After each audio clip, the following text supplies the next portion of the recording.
Question number 7 short answer question है जिसमें 3 हमें दिया हुआ है।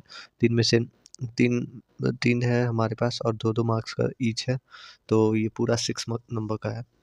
इसमें फर्स्ट हमारा है international patient safety goal, second है capturing of incidents and root cause analysis और थर्ड है एंटो एंटी माइक्रोबियल रेजिस्टेंस। तो ये तीनों मतलब 2-2 मार्क्स के क्वेश्चंस हैं, तो देखते हैं।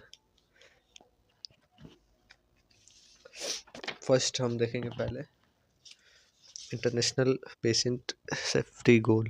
तो इसमें जो इंटरनेशनल पेशेंट सेफ्टी गोल होता है वो पेशेंट्स के रिगार्डिंग में बनाया जाता है कि उसमें जो नर्सेस जो मेडिकल एरर करते हैं या फिर जो भी पेशेंट को हार्म होती है उससे बचाने के लिए, रिड्यूस करने के लिए हार्म, और जो भी मेडिकल एरर होती है उसको कम करने के लिए। उसके बाद से इसका पर्पस देखें तो ये इंश्योर करता है सेफ्टी ऑफ पेशेंट को और प्रोटेक्ट करता है कोई भी अनडिज़रेबल इवेंट्स और इंजरी को, कोई भी मतलब कोई भी अनफॉर्चुनेट इंजरी और इवेंट को भी इग्नोर कर मतलब इंश्योर करता है। और उसके बाद से it to identify and highlight the problem associated with health care and describe the accurate solution of problem. ये भी इंश्योर करता है कि प्रॉब्लम को आइडेंटिफाई करता है और हेल्थ केयर प्रॉब्लम्स को सॉल्व भी करता है और उसके साथ साथ एक्यूरेट सॉल्यूशन देता है उस प्रॉब्लम के रिगार्डिंग। अगर इसके मतलब सेफ्टी गोल की बात करें तो सेफ्टी गोल में ये मतलब कौन कौन से टाइप्स के पेशेंट और कौन कौन से कंडीशंस में काम करता है, ये सब है सेफ्टी गोल। तो आइडेंटिफाई करता है पेशेंट को करेक्टली फैले, reduce the risk of patient care associated infections. ये जो भी मतलब हेल्थ केयर HAI वाला इन्फेक्शन होता है उसको रिड्यूस करने का, रिस्क से बचने के लिए।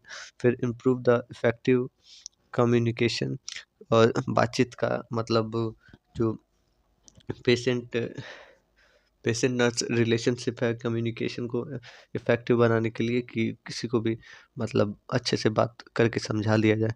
Improve the safety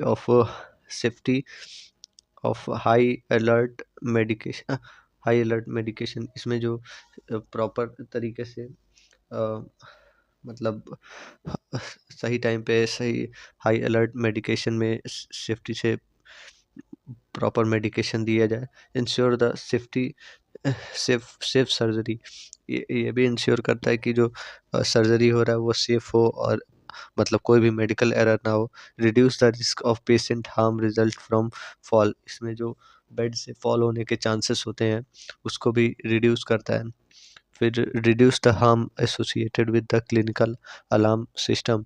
clinical alarm system इसमें जैसे कि कोई एक पेशेंट है तो उसको प्रॉपर मतलब मेडिकेशन देना है या फिर कोई भी सैंपल लेना है, स्पेसिमेन लेना है टेस्ट के लिए, तो उसका एक अलार्म रहता है, उसका एक क्लॉक मतलब टाइम होती है जब लेना रहता है या फिर ऑपरेशन का टाइम, तो उसको प्रॉपर अलार्म को सेट करके ये उसको इंश्योर करता है कि proper associated clinic alarm system.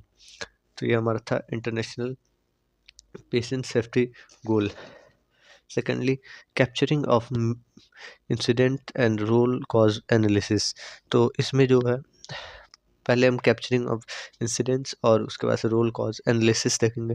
First capturing of incidents, identifying an incidents and subsequent analysis to determine the its characteristic is crucial step of the patient safety indication safety improvement. इसमें जो पहला है ये मतलब capturing of incident क्या होता है, identify करता है इंसिडेंट को और सब्सिक्यूट करता है और एनालिसिस करता है, डिटरमाइन करता है कैरेक्टरिस्टिक जो भी क्रूशियल स्टेप्स होते हैं, पेशेंट इम्प्रूव करता है।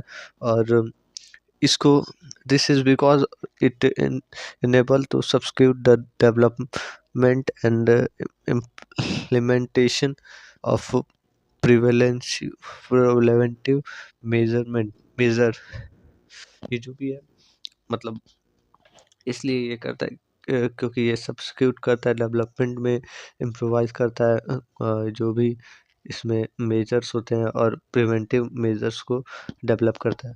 फिर the an incident is usually prevent via incident report.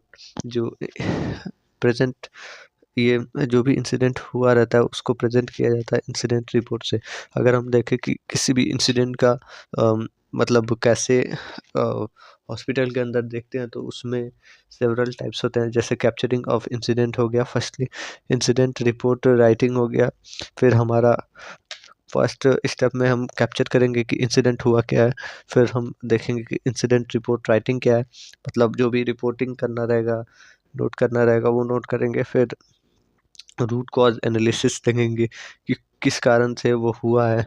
उसके बाद से करेक्टिव एंड प्रिवेंटिव एक्शन लेंगे, उसके रिगार्डिंग जो भी एक्शन लेना होगा वो लेंगे। तो रूट कॉज एनालिसिस देखते हैं। Root cause analysis is a investigation of following an incident may or not be have caused harm to person or property। इसमें देखते ही हैं, इन्वेस्टिगेट करते हैं जो भी इंसिडेंट हुआ रहता है और उसके रिगार्डिंग जो भी देखते हैं कि प्रॉपर्टी को या पर्सन को कोई हार्म तो नहीं हुआ है।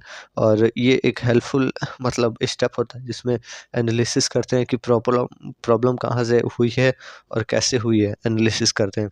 और थर्डली हमारे पास है एंटोबायोटिक स्टोरशिप। तो एंटोमाइक्रोबियल स्टोरशिप, इसमें एंटोमाइक्रोबियल स्टोरशिप जो है एक मतलब ये एक टाइप का बहुत अकर AMR occur when the microorganisms such as bacteria, virus, fungi, parasite develop mechanism to resist the effect of antimicrobial drug। ये मतलब वो रेजिस्टेंस है, जब हम कोई भी एंटोमाइक्रोबियल ड्रग लेते हैं तो वो रजिस्ट कर देता है माइक्रो ऑर्गेनिजम्स को, जैसे वायरस हो गया, बैक्टीरिया हो गया, फंगी हो गया, पैरासाइट्स को। इन सभी जो भी माइक्रोब्स हैं उन लोग को रजिस्ट कर देता है और उसका मेडिसिन का इफेक्ट ही नहीं शो होने देता है। मेक देम लेस इफेक्टिव, कम इफेक्टिव करेगा और इनइफेक्टिव करेगा या होने ही नहीं देगा। सो टू ट्रीट द इन्फेक्शन, जिसकी वजह से इन्फेक्शन हुआ रहे। अब मेडिसिन ले रहे हैं तो अब मेडिसिन अगर ले रहे हैं प्रॉपर काम ही नहीं कर रहा है तो उसका फ़ायदा ही क्या। तो यही होता है, कॉजेज़ मेनली होते हैं ज इसमें मेनली कॉजेज़ होते हैं ओवर यूज़ और मिसयूज़ ऑफ AM, मतलब एंटी माइक्रोबियल का ओवर यूज़ कर रहे हैं या फिर मिसयूज़ कर रहे हैं, मतलब ज़्यादा ले रहे हैं या फिर बार बार ले रहे हैं, मिसयूज़ कर रहे हैं उसकी वजह से होता है। या फिर पुअर इन्फेक्शन कंट्रोल की वजह से होता है, जो भी प्रैक्टिस कर रहे हैं पुअर हो और बार बार मतलब इन्फेक्शन हो रही है और मेडिसिन का भी सही तरीके से असर नहीं हो रहा है। लैक ऑफ न्यू एंटोमाइक्रोबियल डेवलपमेंट होती है। एक बॉडी है, बॉडी पे अगर एंटोमाइक्रोबियल अगर कोई एक मेडिसिन ले रहा है तो प्रॉपर मेडिसिन एक मेडिसिन ले रहे हैं तो वो बॉडी जो है वो प्रॉपर रजिस्ट कर देती है। मतलब कितना भी मेडिसिन लेंगे एक पर्टिकुलर अमाउंट में तो वो असर नहीं करेगा। तो अब उसके लिए हमें इंक्रीज करना रहता है अमाउंट को या फिर मेडिसिन को ही चेंज करना रहता है। तो वही बोल रहा है, लैक ऑफ न्यू एंटोमाइक्रोबियल डेवलपमेंट। फिर global trade trade and travel, ये जैसे कि प्रॉब्लम इसमें होती है, मेडिसिन का प्रॉपर सप्लाई नहीं हो पाता। तो ये थैंक यू टू डू